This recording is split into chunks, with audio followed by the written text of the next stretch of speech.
This one technique is completely hindering your ability to communicate with the ki of your patient. And I guarantee you that if you can just switch this one little thing, that you will have different results in your clinic.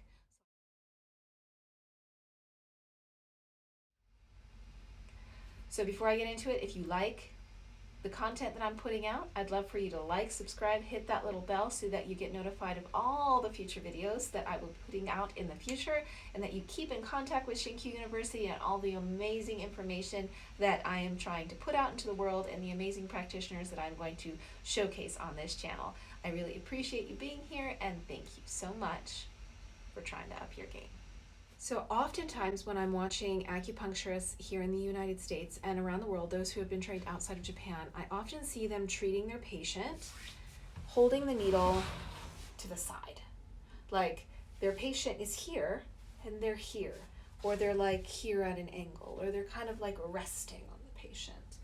And what that does is it creates a break in the flow of your ki. It's really important to understand how ki flows. And if you don't really understand it, then think of it a bit like water. Ki does not flow on sharp, straight corners. It flows just like water would on fluid lines, okay?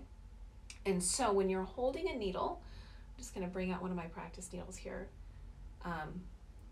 When you're holding a needle, and that needle is not in front of your dantian, what happens is you're not able to have correct posture, correct kamae, and that is going to break the flow of ki and therefore break that transmission of communication between you and your patient.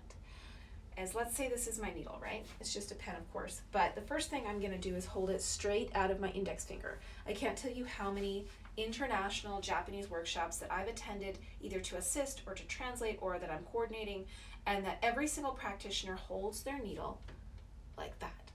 That in Japanese acupuncture is like, it's like the biggest no-no you can make.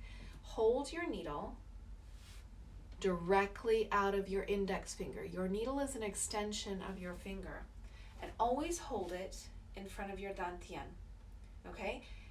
In front of your belly button, just think belly button. Wherever you are practicing, make sure that your belly button is facing your dantian, right?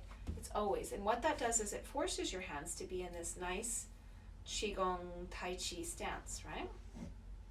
Now if you're holding your needle here, look what happens to my hand. My hand has to get really taut here in the wrist in order to hold the needle like this. So I put strength here. When I hold this here, I'm able to gently have that water, have that ki flow through the needle tip. And when I hold it here, now I have ki that has to come into my fingertips and go down. That's a sharp 90-degree turn.